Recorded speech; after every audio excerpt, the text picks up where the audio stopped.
Bom dia, boa noite, Shavua Tov, uma boa semana para todos, Shabbat Shalom, Mashiach Now, redenção completa, verdadeira, definitiva para o mundo inteiro, aqui, agora, já. A pergunta da semana é, a pilha vale muito? Porque a pilha está ligada com o que está interno, o que está invisível, o espiritual, aquilo que dá energia, dá vitalidade, dá vida para o objeto, para a natureza, para o produto. Esse aqui é um exemplo de pilha, mas na verdade poderia ser uma estação de energia, uma hidrelétrica, para dar energia para o mundo inteiro.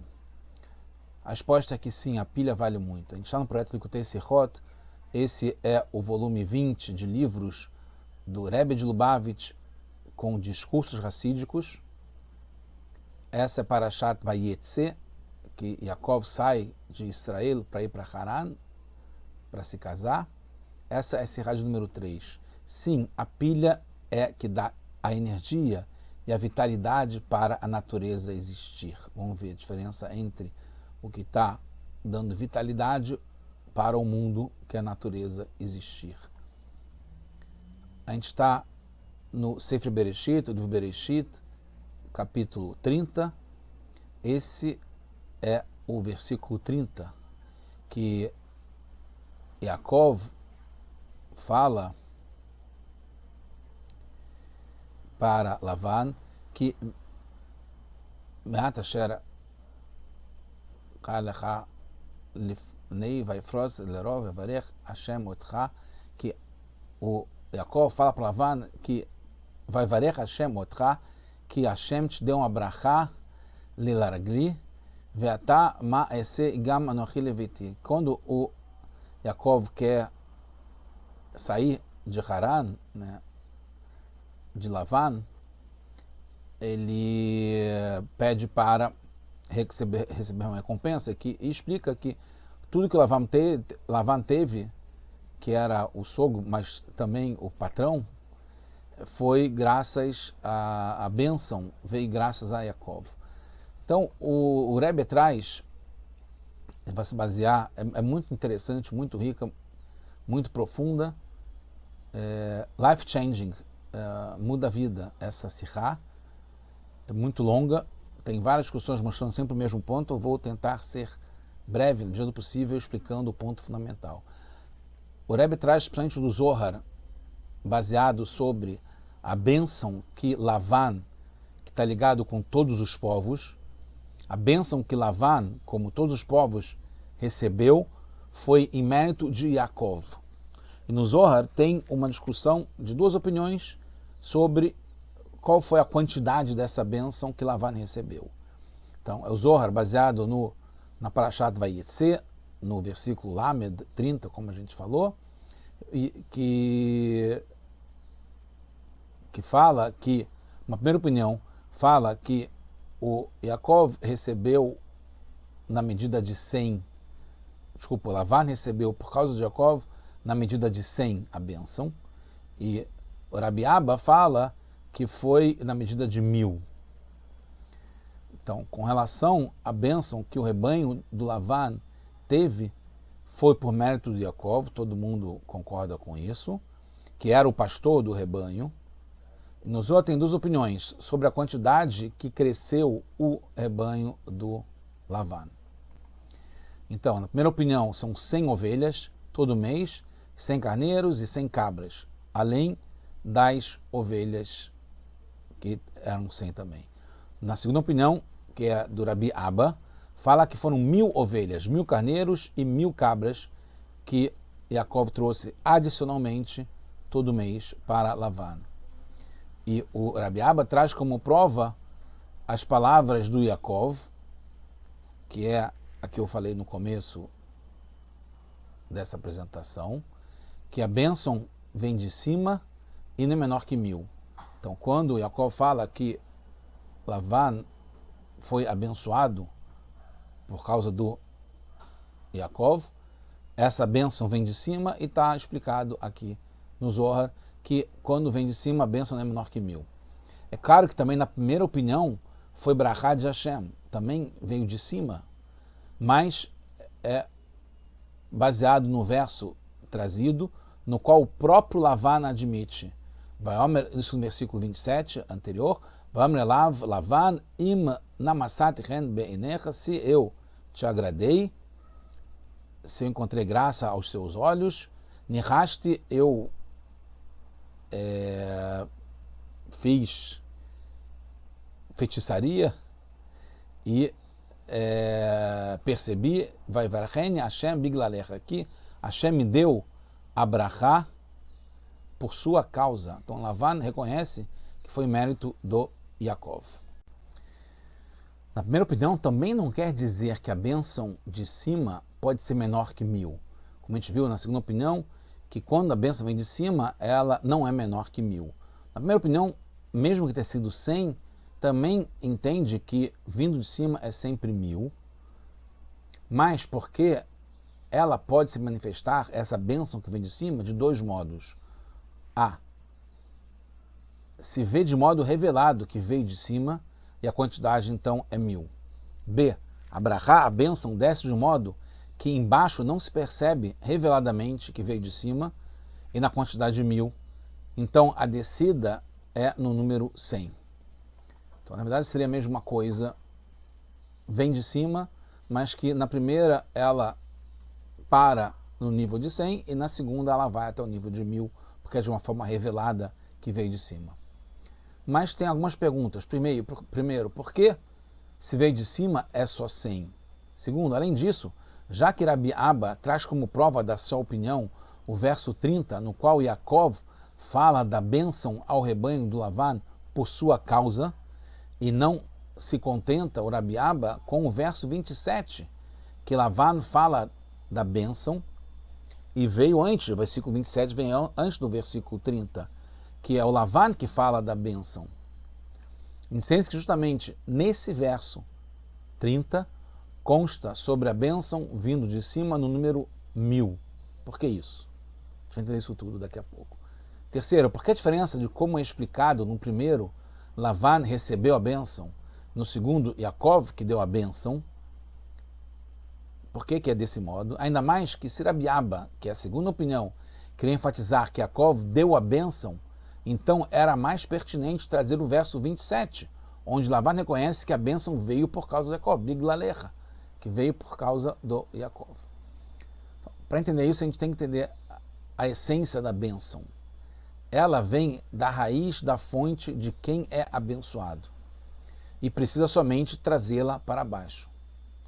Como está escrito na Parashat Vayechi, no Bereshit Memtet, capítulo 49, mais para frente, no final do Sefer Bereshit, o Vaivarer Otam, o Yaakov termina concluindo que ele dá uma bênção para cada um dos filhos, cada uma das tribos, Vaivarer Otam, e ele dá uma bênção para todos, Asher Birchato, Ish Asher Birchato, para cada um de acordo com a sua bênção.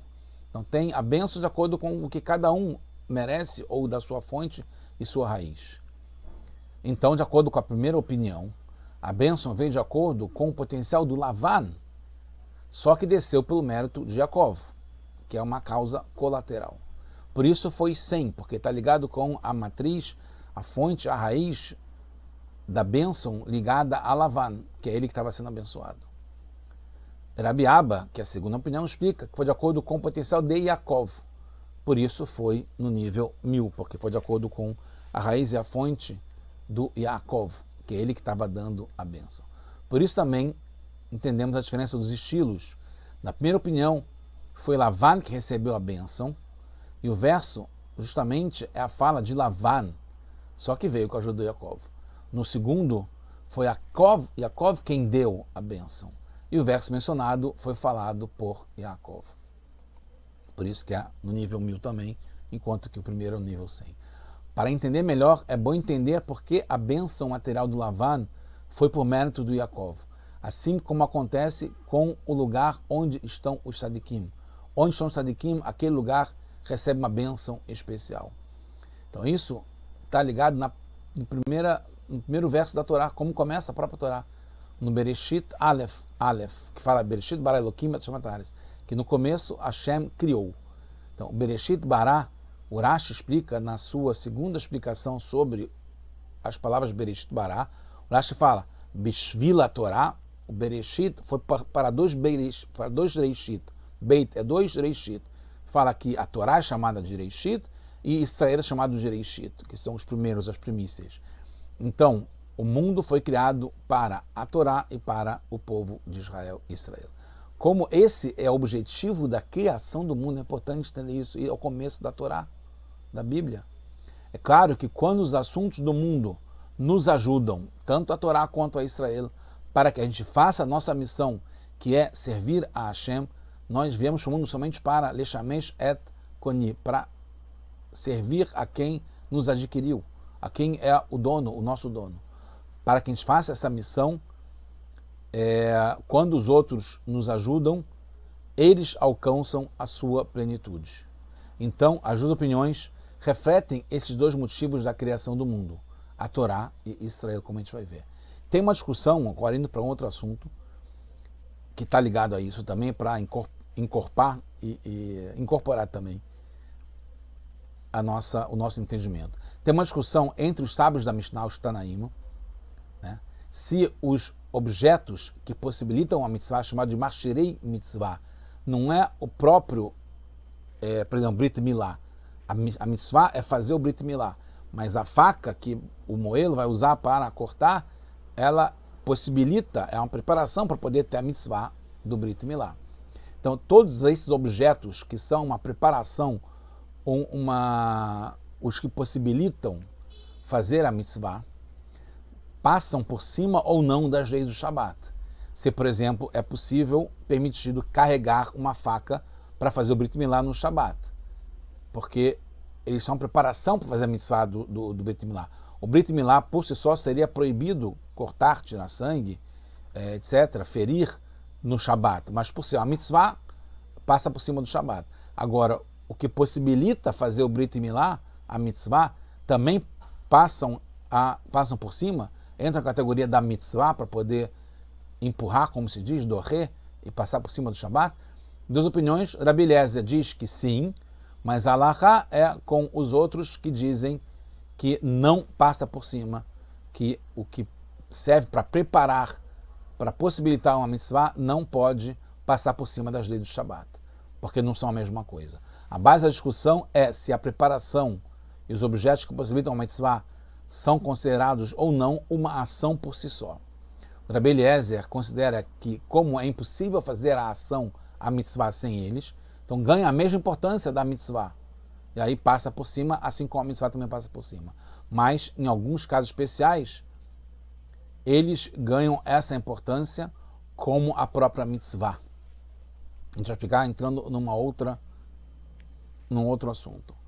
O Ran explica, por exemplo, que a mitzvah de ter filhos é do homem, a obrigação é do homem, não é da mulher de ter filhos, que já é uma coisa natural da mulher. O homem que tem que ser contra a natureza, a mitzvah é dele de ter filhos, pela Torá. Mas a mulher o ajuda, a esposa ajuda ao homem a cumprir essa mitzvah. Então ela está possibilitando essa mitzvah. Ela passa a ser uma parte da mitzvah de ter filhos. E aí tem a opinião que pode ser como uma mitzvah geral ou como fazendo a própria mitzvah de ter filhos, embora não seja sua obrigação. Então a gente vê algumas diferenças. Uma, quando é só para os marshirei mitzvah, quando objetos que possibilitam, que são a preparação para a mitzvah e a própria mitzvah, eles acontecem em tempos diferentes. Primeiro tem a faca e depois tem Brit Milá. Primeiro tem a construção da açúcar, depois tem comer debaixo de uma açúcar. Tem preparar os Dalet Minim e depois tem sacudir os Dalet Minim. São em tempos diferentes que acontecem a preparação e a mitzvah por si só. No caso da mitzvah de ter filhos, a participação da esposa é parte da própria mitzvah do marido. Ao mesmo tempo, é simultânea. A diferença é que não é obrigação da esposa. Podemos dizer, então, que a criação do mundo é só uma preparação e algo secundário para a Torá e Israel. Então, como diz Alahá, não é que nem Rabi Eliezer, não tem a mesma importância, então não passaria por cima do Shabat, no caso dos Mashrei Mitzvah. Em relação à criação do mundo, se ela é só uma preparação para a Torá Israel, como Rashi diz em relação à criação do mundo, ela serve para a Torá e Israel. Se é só uma preparação e não no nível de ser uma participação conjunta, então não tem a mesma importância. Depende como vemos então a criação do mundo e todos os povos, aí já no Lavan e a bênção que ele recebe através do Yaakov. Se a criação tem uma própria existência separada e o objetivo é ser só um meio e a preparação para a Torá e Israel, então ela não tem nenhuma ligação com a grandeza de Torá e Israel, é só uma preparação. Então não, como os Mashrei Mitzvah, os objetos que possibilitam a Mitzvah, eles não têm uma ligação com a grandeza da Torá e Israel, então não são parte da própria Mitzvah, não tem a mesma importância da própria Mitzvah, que no caso, como a gente falou, passa por cima do Shabat, etc. E no caso dos objetos e da criação do mundo, não teria essa mesma importância. Mas quando vemos, e essa é a opinião fundamental, a gente vai ver, que é interessante, que toda a sua existência da criação do mundo, né, do mundo inteiro, da natureza do mundo, é para a Torá e para Israel, a sua existência é totalmente anuada para que Torá e Israel consigam fazer essa missão no mundo, até o ponto que cada detalhe da Torá e Israel, que na verdade a criação do mundo é só um detalhe dentro da Torá e Israel, que é servir a Hashem. Então reconhecemos na criação do mundo, na natureza, a grandeza da Torá e Israel, como a explicação do mérito da esposa na mitzvah de ter filhos, que é simultâneo, que é uma participação integral e é reconhecido como fazendo parte da mitzvah e fazendo parte da Torá e Israel, da criação do mundo inteiro. É possível entender também a discussão, vamos entrar agora um outro assunto que vai incorporar e mostrar mais ainda o mesmo ponto, sob uma ótica diferente. Tem uma discussão entre o Rambam e o Raivad sobre a shritá, quando faz o abate de um animal feito por quem não é judeu, se é a mesma coisa em relação a quem é judeu. O Rambam decide que não é nevelá, que é nevelá, e que não é kasher, e impurifica mesmo ao ser simplesmente carregado, de acordo com a lei rabínica. Então, quando uma pessoa que não é judia faz um abate de um animal, ele é considerado como sendo um animal que não teve a shritá, então não é próprio para o consumo, e ela impurifica, ganha um status especial de impurificar, mesmo quando alguém está só carregando essa carcaça, né, de um animal que não teve a shritá própria. O Raivad diz diferente, que não impurifica, que não chega a mudar o status, é como se fosse um animal que morreu sozinho. Segundo o Rogatchov, a shritá pode estragar e transformar a carne em nevelá, né, e que impurifica, só quando o shochet, aquele que está abatendo, tem existência de acordo com a Alahá, que é um Yehudi, que tem existência de acordo com a Alahá, que ele pode fazer a shritá. Então, quando alguém que não é judeu faz o abate, é como se tivesse morrido por si só, não é de acordo com alguém. Né? O shochet, que dá a definição de se vai se nivelar ou não, não é um judeu, então não tem uma existência de acordo com a Alahá. E é diferente do Rambam, que diz que sim. A decisão do Rambam aqui corresponde às demais decisões que o Rambam fala sobre as 7 mitzvot dos Bnei Noach. Vamos entrar em outro assunto, está ligado à mesma coisa. O Rambam diz que os Bnei Noach, que estão todos os povos do mundo que não são judeus, devem cumprir essas mitzvot porque Hashem ordenou na Torá. Embora a Torá Hashem deu para o povo de Israel através de Moshe Rabbeinu. Mas, depois de matar a Torá, depois da entrega da Torá para o povo judeu, o mundo inteiro passa a estar implicado em cumprir a Torá de acordo com as 7 leis correspondentes aos outros povos. Porque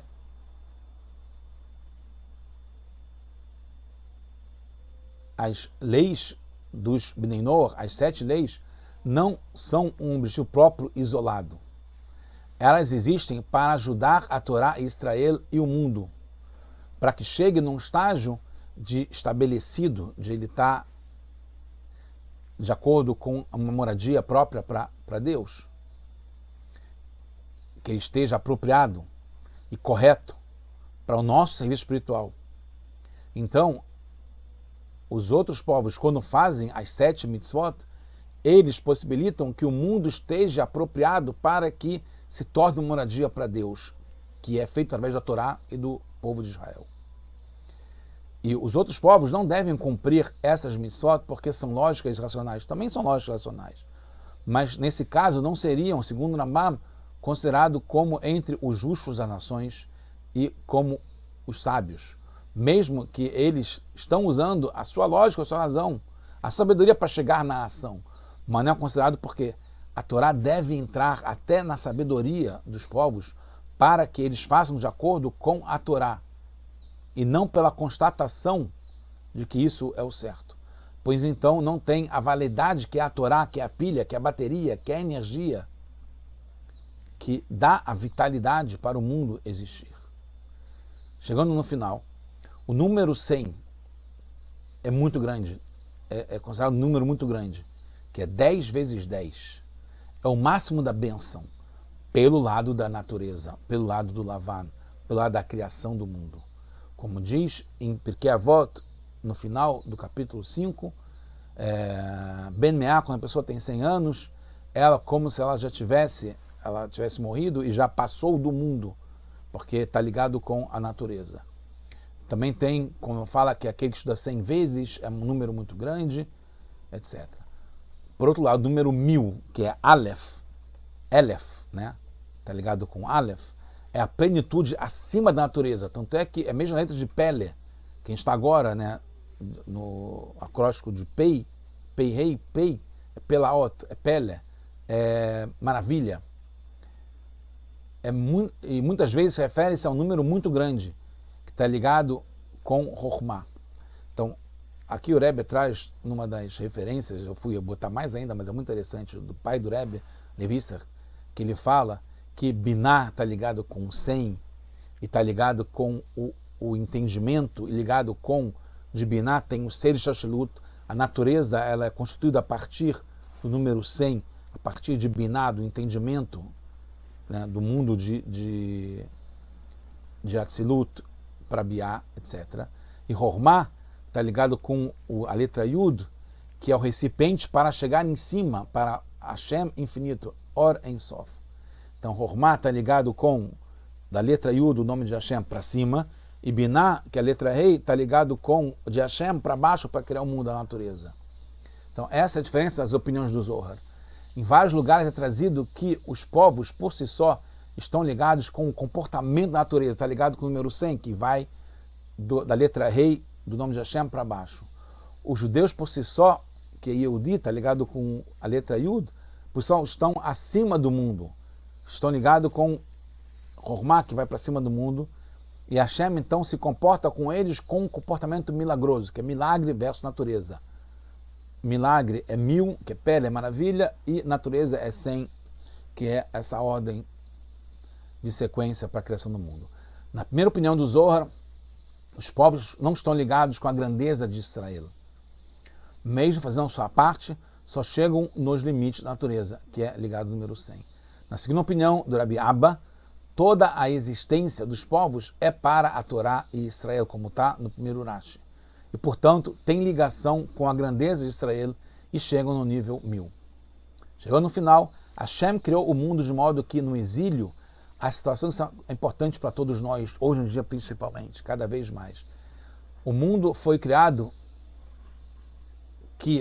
de um modo que, na situação de galuta, de exílio, a situação de Israel parece vinculada, em grande parte, com a situação dos povos, como se fosse um pouco dependente.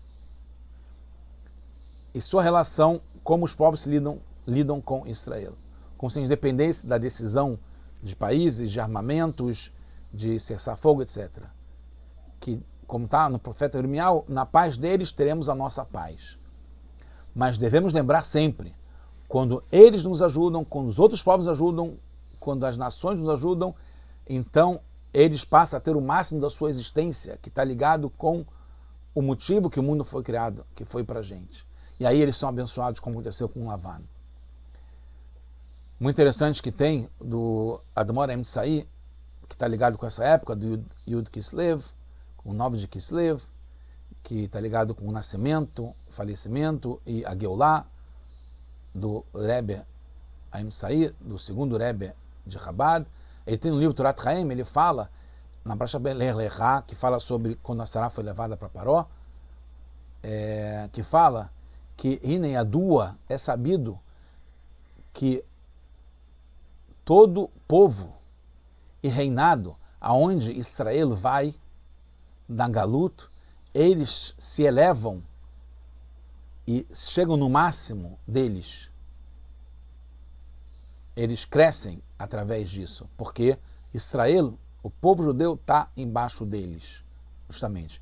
Como o Rebbe Emtsai traz na época do Nebuchadnezzar, né, na Babilônia, que cresceu, se tornou um império enorme, inclusive que ficou muitos judeus depois. Ele trouxe antes da destruição do Beit HaMikdash e ficou lá durante 70 anos, na época de Ahasverosh, etc. Era um país que dominava o mundo, graças a Israel estar lá, junto com eles, porque a bênção vinha do Yaakov para o Lavan.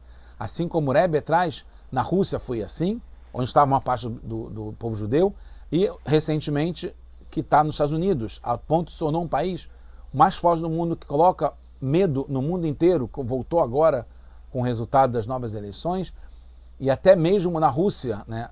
Justamente agora a gente vê como está mudando o cenário da guerra da Ucrânia com a Rússia, com o poder que os Estados Unidos está conferindo para isso e está desequilibrando novamente, porque é onde tem, ainda hoje, não sei se já passou para Israel, mas a maior parte do povo está justamente nos Estados Unidos e dá esse poder, dá essa bênção para eles.